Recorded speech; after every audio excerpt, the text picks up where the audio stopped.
American Experience is made possible by the Alfred P. Sloan Foundation to enhance public understanding of the role of technology. The foundation also seeks to portray the lives of the men and women engaged in scientific and technological pursuit. How do you get a weed-free lawn, a healthy garden, a home that's pest-free? Every day we work to find new and better solutions. Ortho, proud to support the American Experience on PBS. At Liberty Mutual Insurance, we do everything we can to help prevent accidents and make America a safer place. Liberty Mutual is proud to support American Experience. American Experience is also made possible by the Corporation for Public Broadcasting and contributions to your PBS station from viewers like you. Thank you.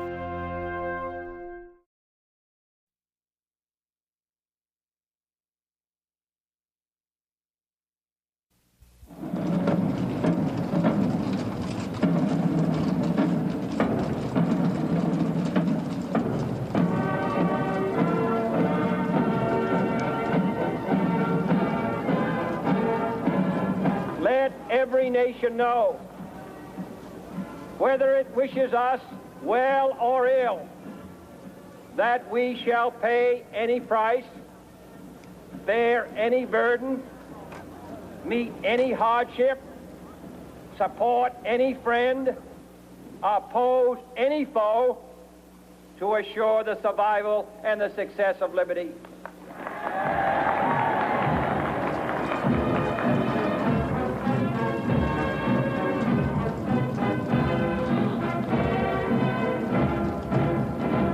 These people who say that we ought to withdraw from Vietnam are wholly wrong, because if we withdrew from Vietnam, the communists would control Vietnam. Pretty soon, Thailand, Cambodia, Laos, Malaya would go, and all of Southeast Asia would be under the control of the communists and under the domination of the Chinese.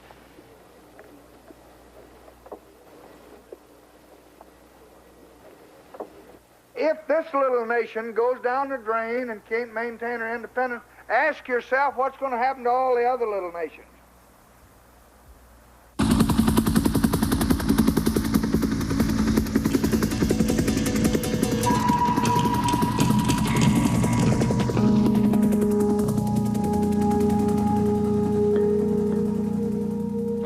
This is Falcon 2-6, receiving fire, 9 o'clock, yellow smoke, 200 meters, automatic weapons, over.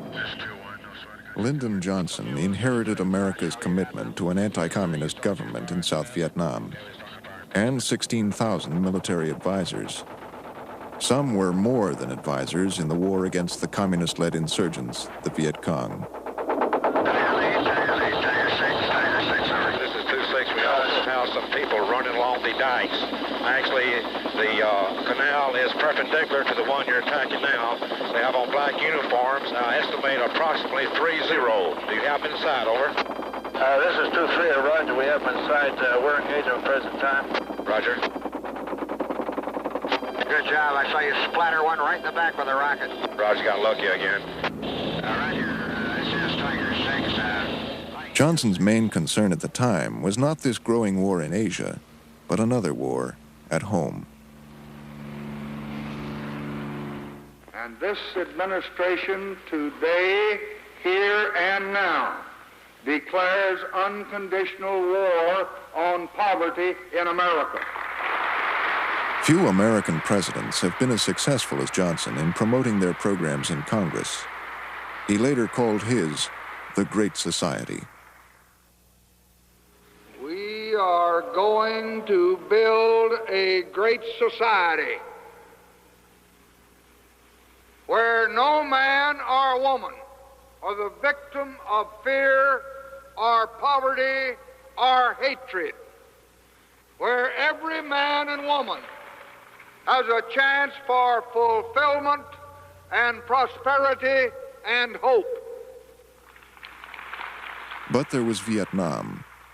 As Johnson took office, peasants, often helped by the Viet Cong, destroyed the strategic hamlets designed to isolate them from the Viet Cong.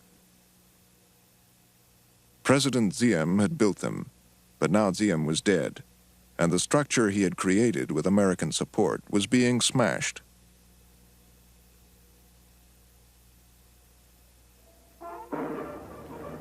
General Min had ousted Diem with American approval. He lasted 3 months. General Khan, with American blessing, took over in a bloodless coup. The political turmoil deepened. President Johnson offered America's full support to this new, untried leader. Good morning, ladies and gentlemen. General Taylor and I have known General Khan for a considerable period of time. He has our admiration, our respect, and our complete support. How do you do? You know, the Vice Premier... McNamara barnstormed South Vietnam with Khan, trying to promote him to his own people. Privately, McNamara was gloomy.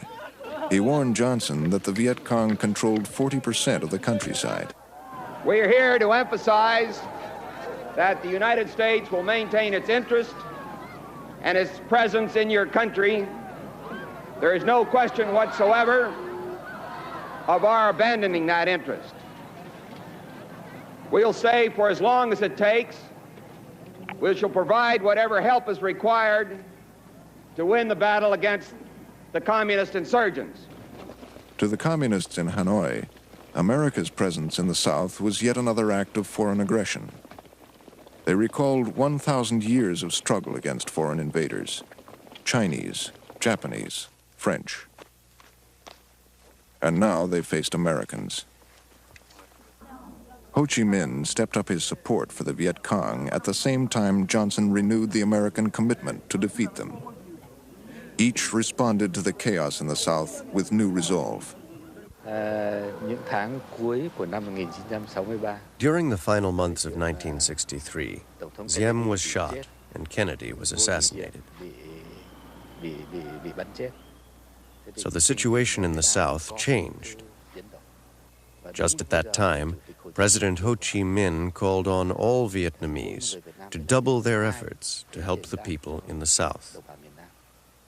The resistance forces in the South were still very weak and badly equipped. In certain areas, they had trouble recruiting troops. Therefore, we decided that well-equipped and larger forces had to be sent to the South. Hanoi decided to escalate the war, and the Viet Cong stepped up their attacks in the countryside.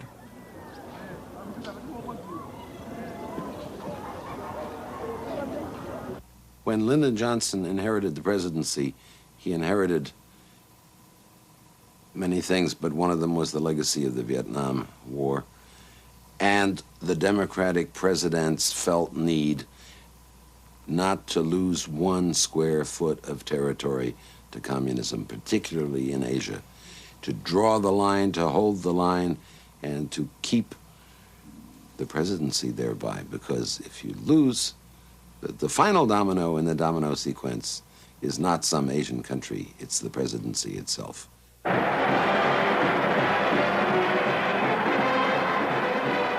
In 1964, the pressure on Johnson to hold the line against communism came from Republican conservatives. In July, they nominated Senator Barry Goldwater for president. He was an outspoken anti-communist. I would remind you that extremism in the defense of liberty is no vice.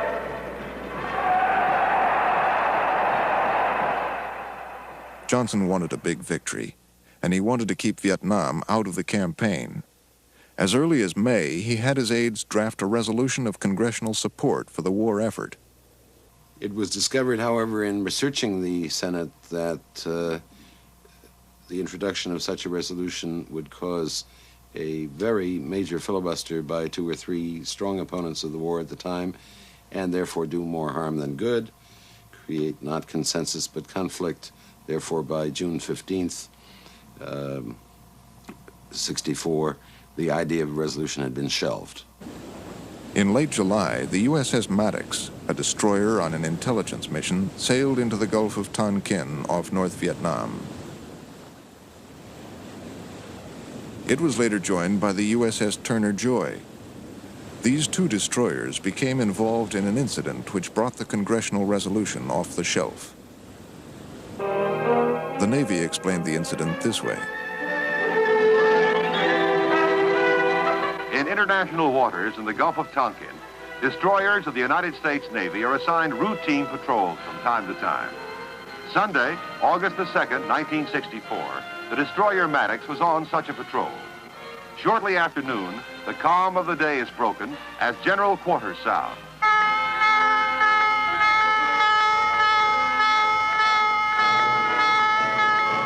In a deliberate and unprovoked action, 3 North Vietnam PT boats unleash a torpedo attack against the Maddox. At once, the enemy patrol boats are brought under fire by the destroyer. The film charged an unprovoked attack, but it left out crucial facts. Early in the morning of July 31st, unmarked South Vietnamese patrol boats had attacked 2 North Vietnamese island bases, part of a covert operation supported by the CIA. The next night, the Maddox was cruising up the coast, at one point as close as 5 miles. It changed course, and early on August 2nd was 10 miles off one of the islands raided earlier. North Vietnam's patrol boats attacked the Maddox 6 hours later. Hanoi linked the Maddox to the South Vietnamese raids. At the time, Secretary McNamara stressed that the Maddox was simply on a routine patrol. No, it has no special relationship to any operations in that area. We're carrying routine patrols of this kind on all over the world all the time. Following the Sunday attack, the Maddox is joined by the USS Turner Joy. As directed by the President of the United States, the Maddox and Turner Joy resume patrol operations in the Gulf of Tonkin. On the night of August the 4th, North Vietnamese patrol boats strike again, as filmed in this recreation. The determination of all Americans to carry out our full commitment to the people and to the government of South Vietnam will be redoubled by this outrage. Yet our response for the present will be limited and fitting. We Americans know, although others appear to forget, the risk of spreading conflict. We still seek no wider war. For the first time, American aircraft bombed North Vietnam.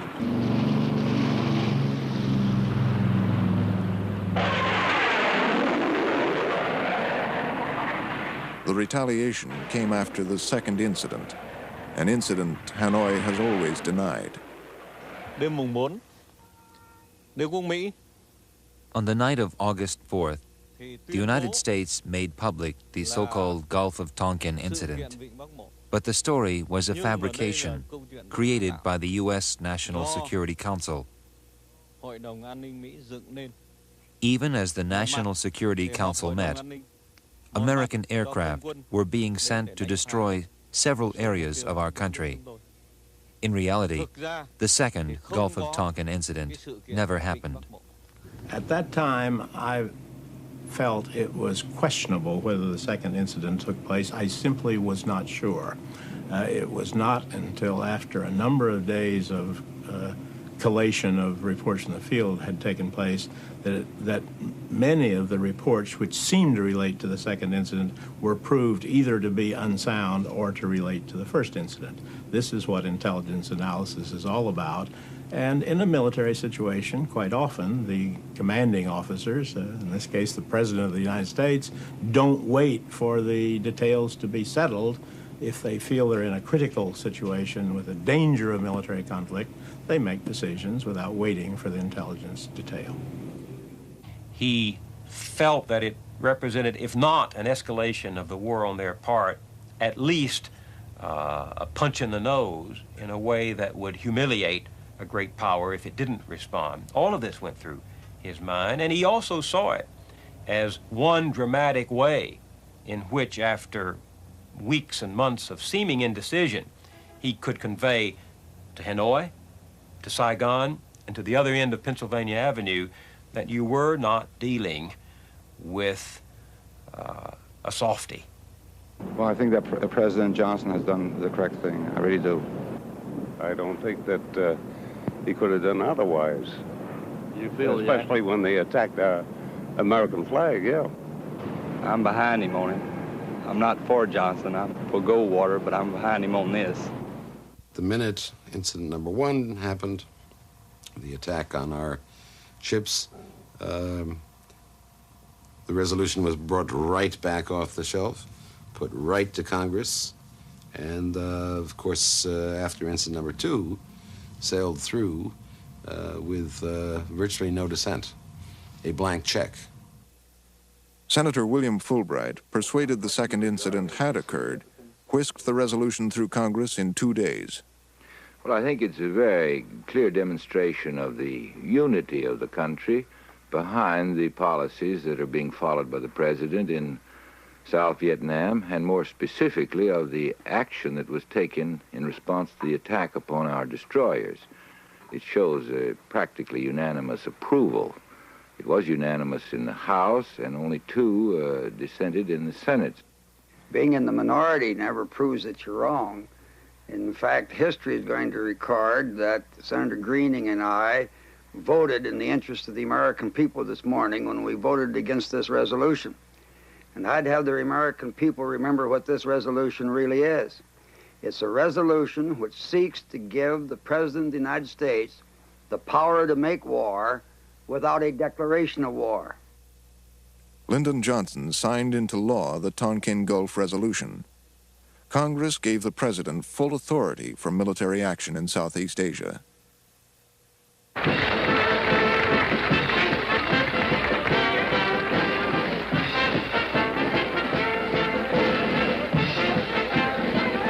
Backed by both political parties, Johnson had removed the war as an issue from the campaign.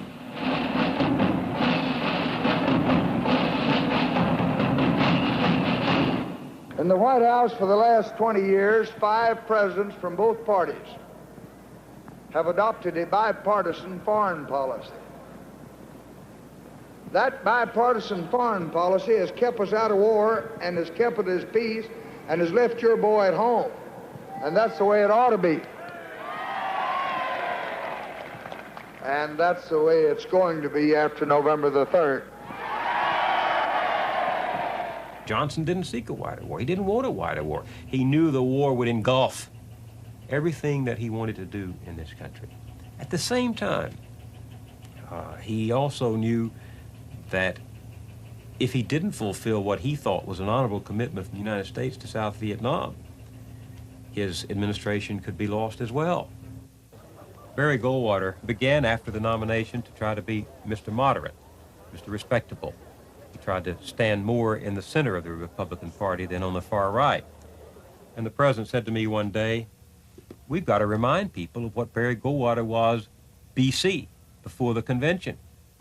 5, 7, 6, 6, 8, 9,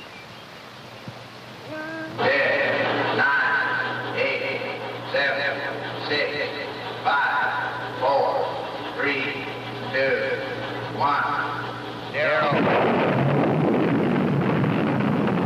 These are the stakes. To make a world in which all of God's children can live, or to go into the dark.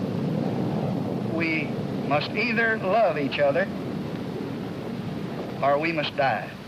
Vote for President Johnson on November 3rd. The stakes are too high for you to stay home. Thus Johnson portrayed Goldwater as irresponsible and himself as the candidate of restraint. He won a landslide victory. On the eve of the election, the Viet Cong attacked an American airbase near Saigon. They destroyed aircraft used in operations against them. More planes had been sent after the Tonkin incidents. Escalation was breeding escalation. I recommended a retaliatory airstrike for the bombing of Bien Hoa Air Base, which was occupied largely by American aircraft, and the losses in personnel were all American. This was the first time the enemy had ever attacked a major military installation of the Americans. It was a change of tactics. It shouldn't be shrugged off, I thought, as just another thing, incident of the war. It was something new, and it was an excellent reason to have a retaliatory strike. American carriers were poised, but President Johnson refused his ambassador's recommendation to bomb North Vietnam. The Viet Cong attacked again. At the end of November, I was given the order to attack the Brinks Hotel, which housed high American officers. All the crimes committed by the Americans were directed from this nerve center.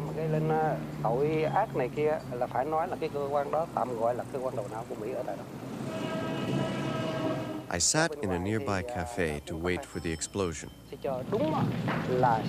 which occurred at exactly 5:45 on the afternoon of December 24th, the anniversary of the founding of the People's Army of Vietnam. Our commanders had ordered us to attack the place when the most Americans were there.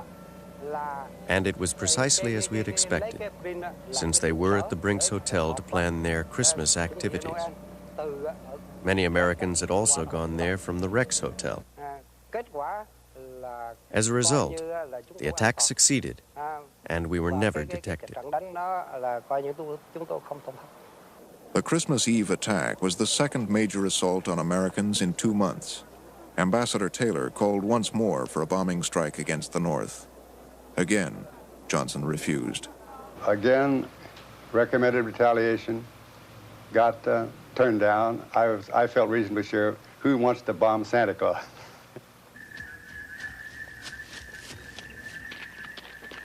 Four days after the Viet Cong team blew up the Brinks Hotel, 2 Viet Cong regiments prepared to strike the village of Bin Gia near Saigon.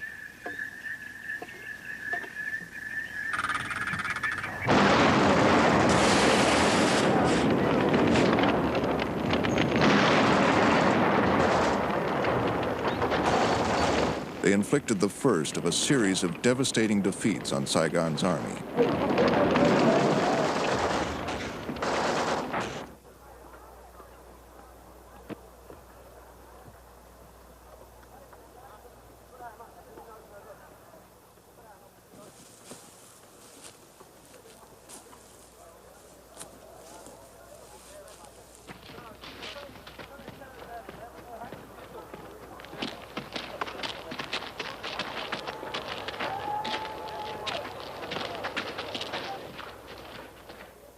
This was the use of battalion-sized units, reinforced battalion-sized units by the enemy, and the successful use that I feared would spread and was perhaps the beginning of a gradual movement toward a major effort, using not guerrillas, not small units, but large units.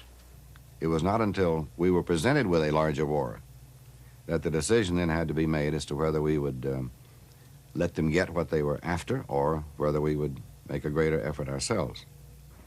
National Security Advisor McGeorge Bundy already favored a greater effort when he arrived in Saigon in early February 1965. He had recently urged the president to bomb North Vietnam. The president has asked me to extend the New Year's greetings to all the people of Vietnam and to express his conviction that the year of the snake can be one in which security and prosperity grow in Vietnam.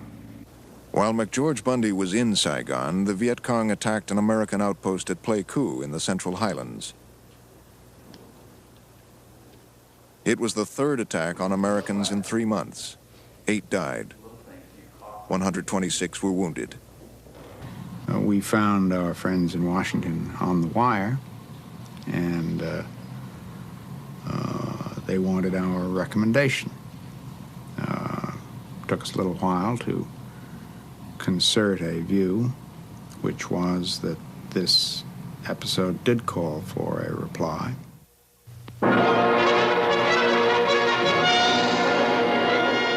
In the first raid, land-based planes were forced back by the weather, but the carrier jets completed their strike with the loss of one American plane. Later, photo reconnaissance flights proved that much of the staging area had been completely destroyed. The confrontation between the Reds and the West was the most critical since the Gulf of Tonkin incident last summer, when the U.S. replied just as swiftly to North Vietnam PT boat attacks.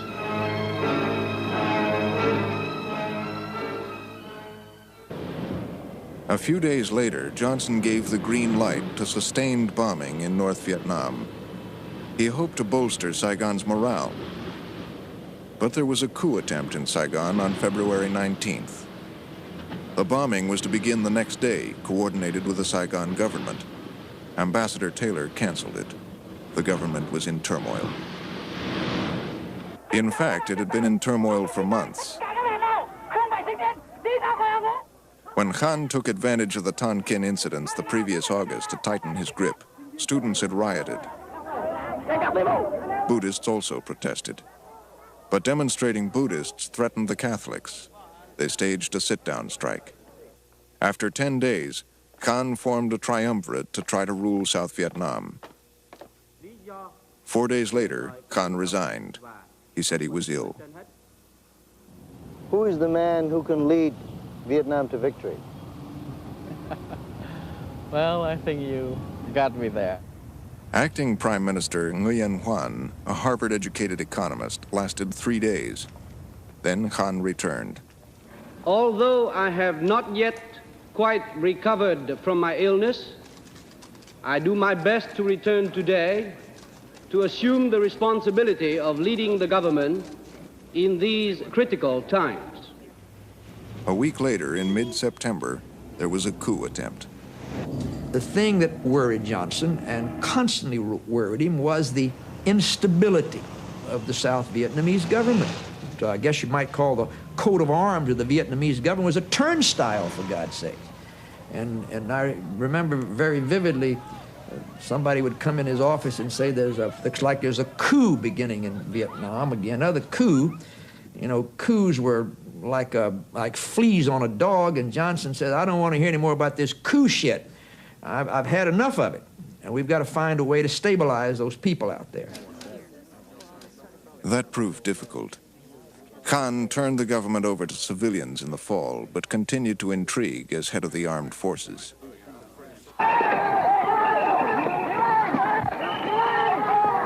The political turmoil intensified.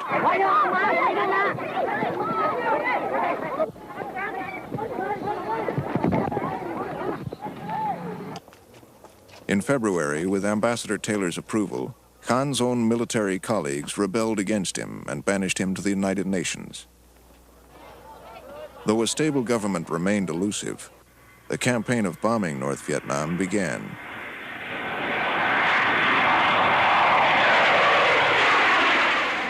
It was called Rolling Thunder. We thought that at a certain point, and in conjunction with a situation within the South that was turned around, it would be a decisive thing in getting Hanoi to say, all right, we can't get there now, we will fall back, not abandon the objective of taking over the South, but drop it for now. We never had the view that bombing would bring about quick results. Certainly not on the essentially measured scale that was actually carried out.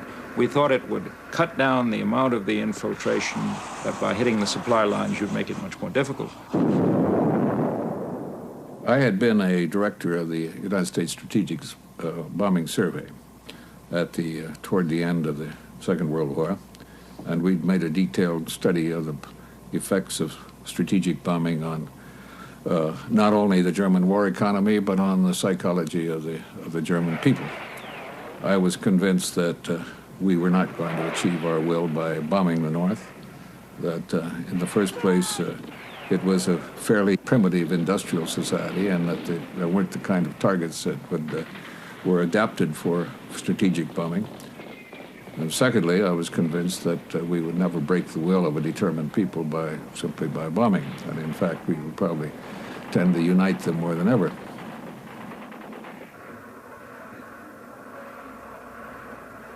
The Tan Hoa Bridge, 80 miles from Hanoi, was an important target in the spring of 1965.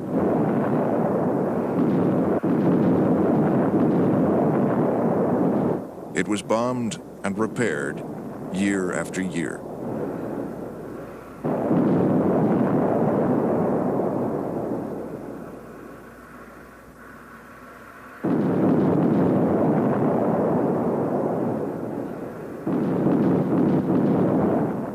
When the bombing program started, I realized that the airfields, and we had 3 jet-capable airfields, were extremely vulnerable. If that strategy was to be a viable one, we had to protect those airfields. I feared that the Vietnamese did not have the capability of protecting the American aircraft on those airfields, and therefore my first requests for troops were associated with protecting the airfields. The President granted Westmoreland's request with little debate. On March 8, 1965, 3,500 U.S. Marines landed to protect the airbase at Da Nang. The decision to deploy these first Marines was not part of a plan for a massive troop buildup, but 200,000 troops would be committed by the end of the year. My opinion was, let's not bring any ground forces in until we have to.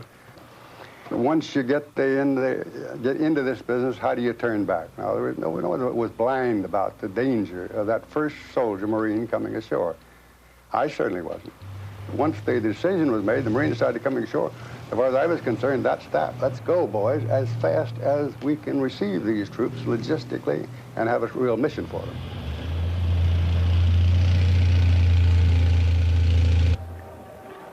Three weeks after the Marines landed, the Viet Cong attacked the American embassy in Saigon.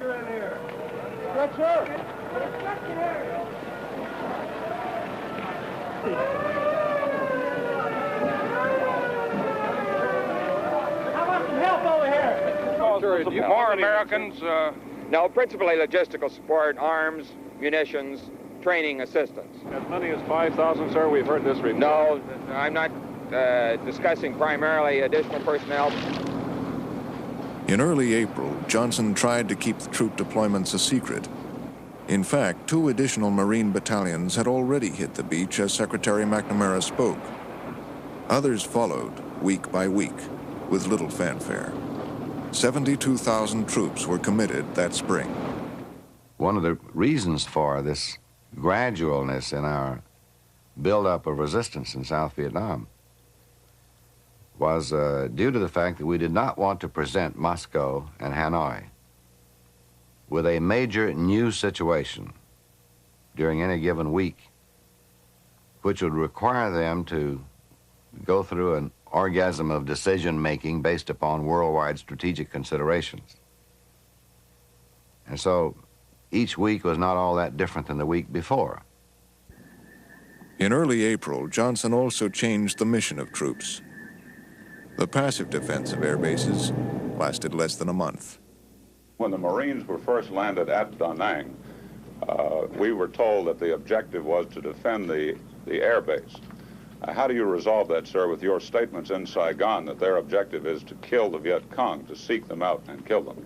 Well, I did say that. I think that goes along with our objective, our mission, our assignment to defend that big complex at Da Nang and Phu Bai.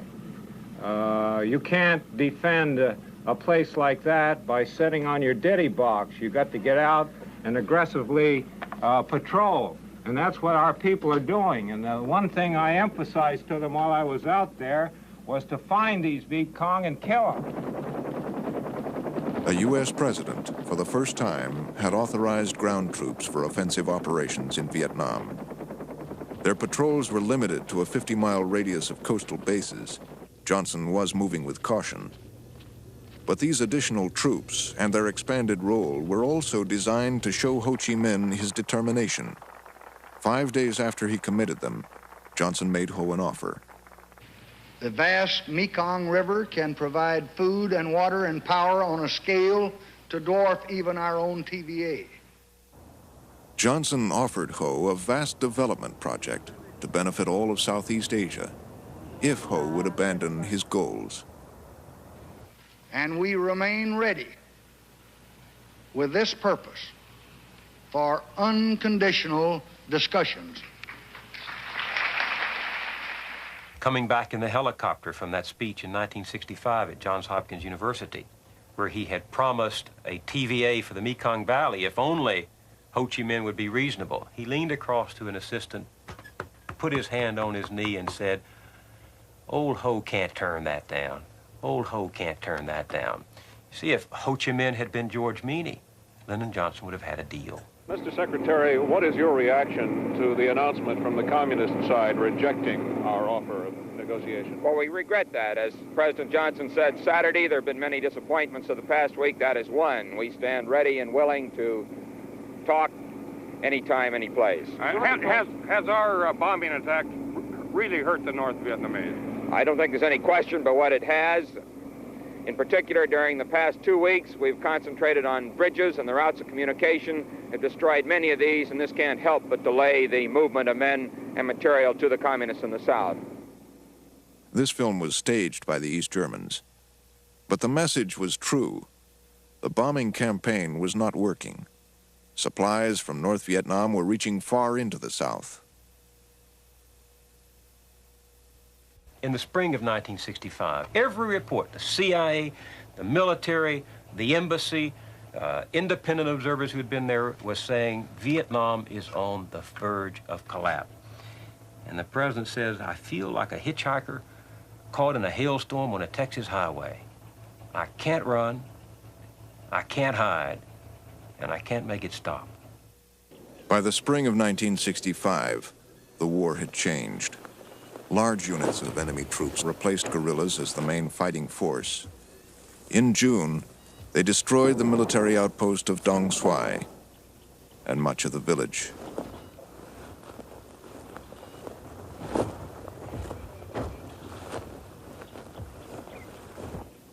Saigon lost 800 of its best troops. The army of South Vietnam was near collapse.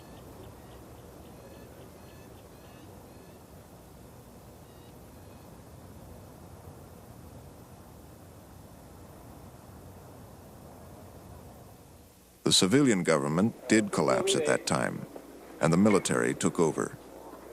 I asked all of them, 60 or 70 of them, in the room. I said, "Okay, one more time. Anyone want to be prime minister?"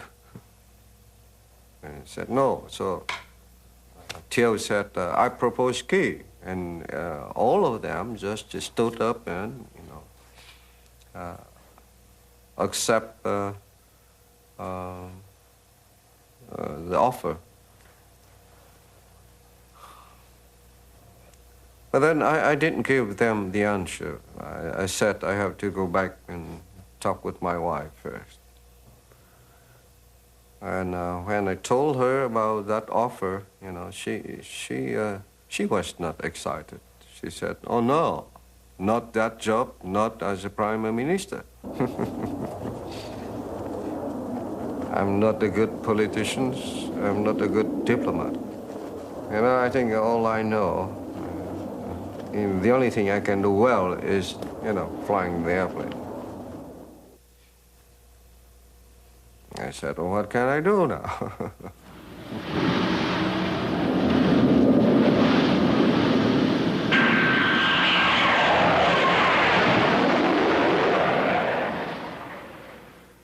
I feel it's important at this juncture that we prepare for the long pull.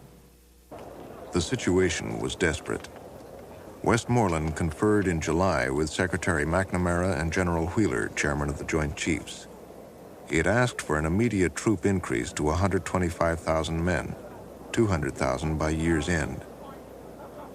Johnson approved the request while McNamara was in Saigon. The president then had a series of high-level meetings, staged as a genuine debate, to seek consensus on the decision he had quietly made.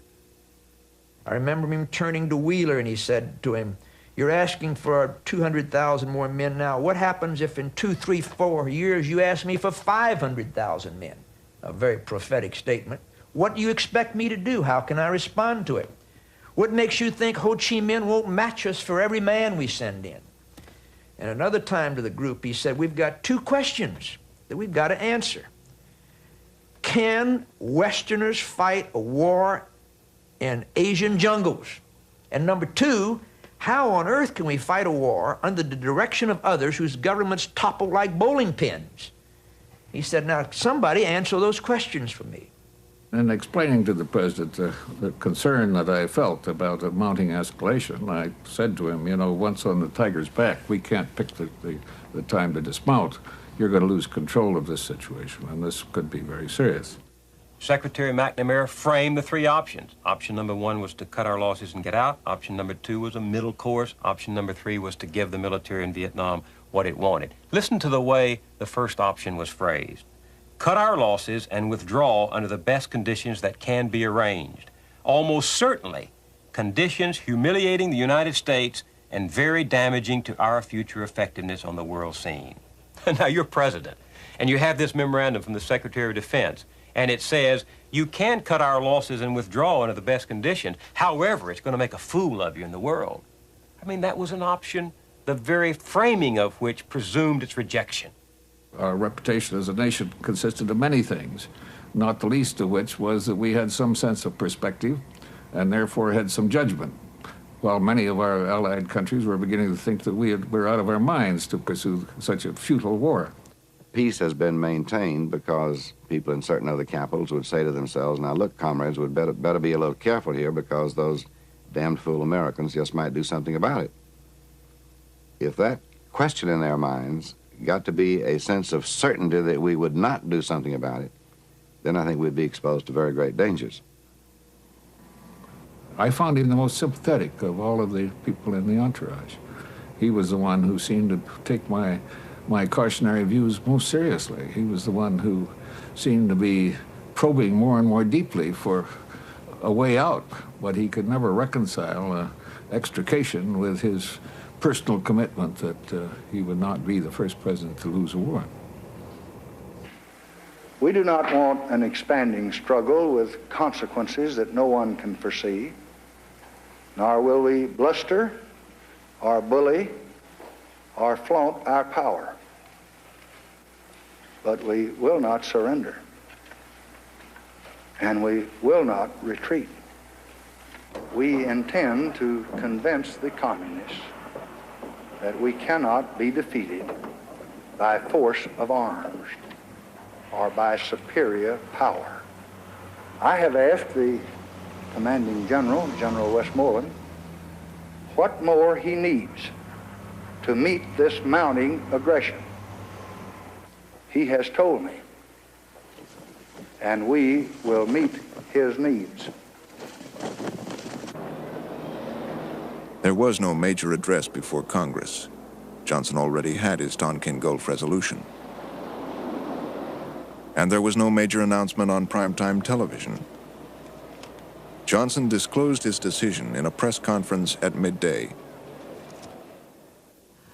I think it's hard to avoid the conclusion that the president wanted as low-keyed an announcement as he could get and as little energetic public debate as possible. We did make a deliberate decision not to create a war fever in this country. You didn't see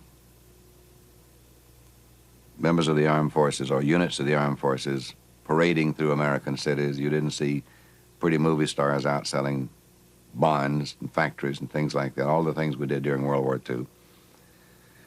Because we felt that in this nuclear world where thousands of megatons are lying around in the hands of frail human beings, it's just too dangerous for an entire people to become too angry.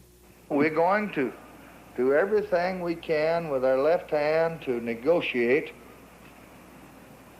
an agreement that will allow people to breathe free independently,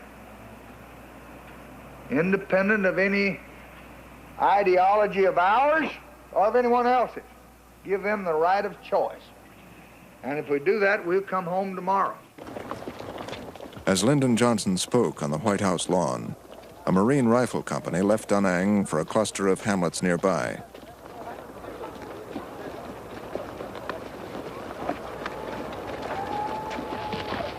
Viet Cong from this area had recently hit Da Nang in a mortar attack, and they had shot 7 Marines on an earlier sweep. If I resist them, if I deter them, if we keep our commitment that 3 presidents have made, President Eisenhower, President Kennedy, and the present president, then the people say, well, you should come on home. What happens there doesn't matter. If you stay there, there's some say, well, you ought to get it over with in a hurry. So some want to go and blow up everything. Some want to come and blow up nothing and leave and get out and forget them. We're trying to do the reasonable thing to say that power and brute force and aggression is not going to prevail. You can't do this thing by force. Now let's sit down and reason it out, and let's try to allow these people a choice. Now that's what I'm trying so hard to do, and that's what I need your help on.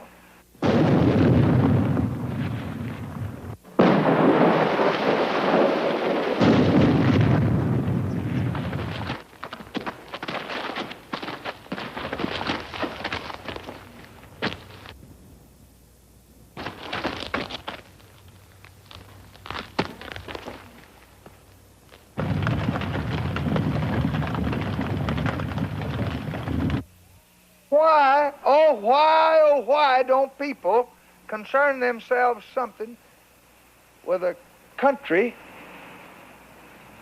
that's trying to maintain her independence from aggression, that's being invaded?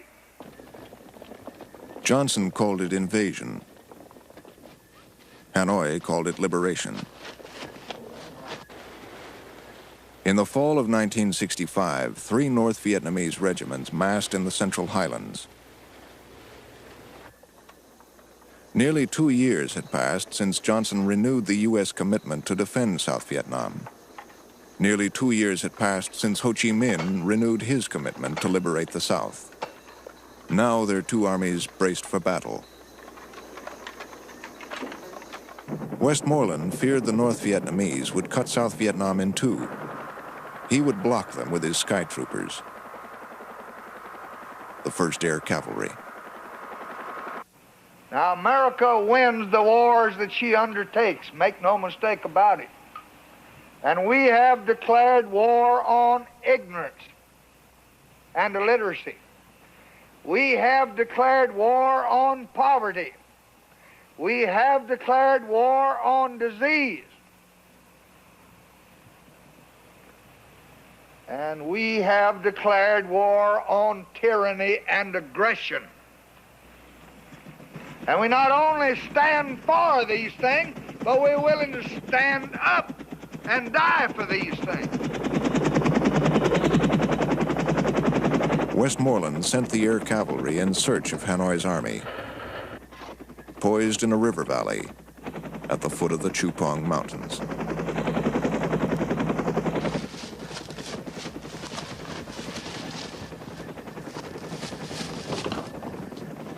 For the first time, in the Battle of the Ya Drang Valley, Americans fought the North Vietnamese face to face.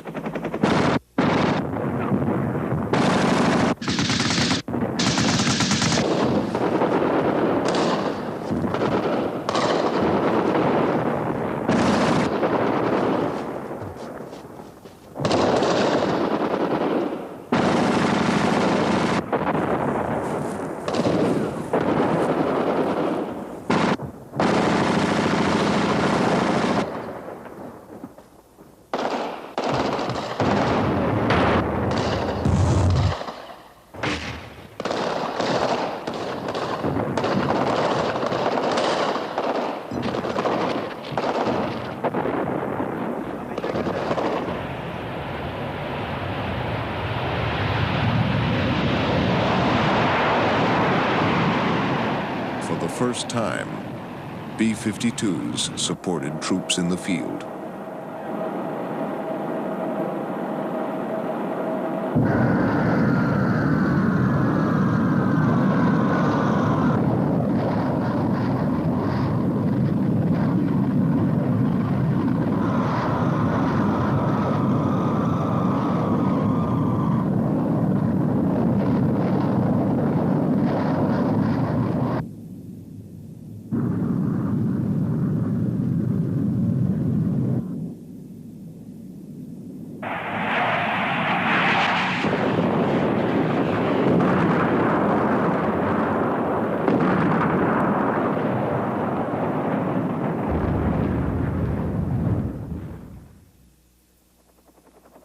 And for the first time to Americans, Vietnam meant a major new war. How many men who listen to me tonight have served their nation in other wars? How very many are not here to listen? The war in Vietnam is not like these other wars. Yet, finally, war is always the same. It is young men dying in the fullness of their promise. It is trying to kill a man that you do not even know well enough to hate.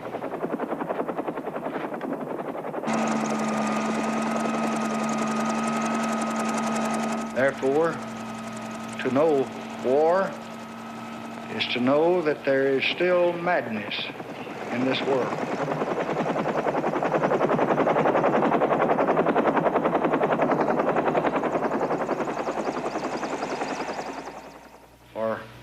We have children to teach, and we have sick to be cured, and we have men to be freed.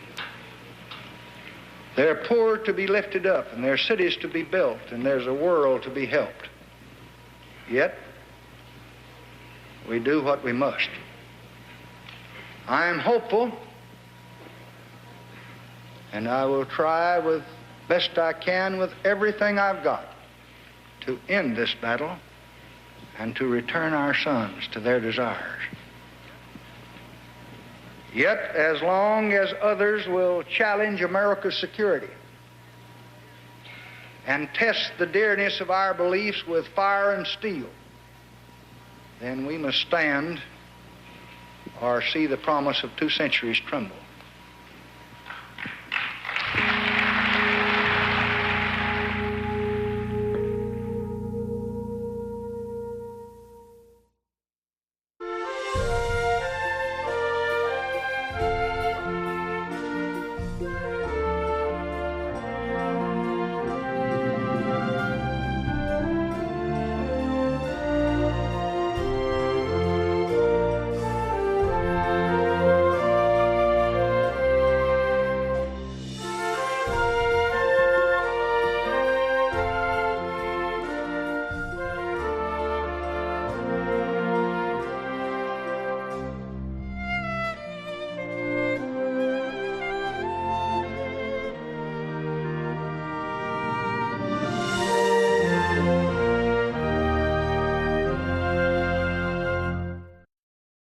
American Experience is made possible by the Alfred P. Sloan Foundation to enhance public understanding of the role of technology. The foundation also seeks to portray the lives of the men and women engaged in scientific and technological pursuit.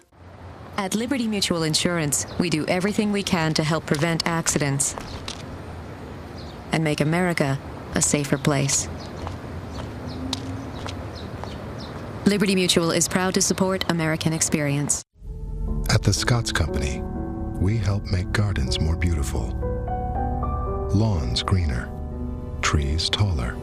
If there's a better business to be in, please let us know. American Experience is also made possible by the Corporation for Public Broadcasting and contributions to your PBS station from viewers like you. Thank you. Major funding for this program was provided by the National Endowment for the Humanities.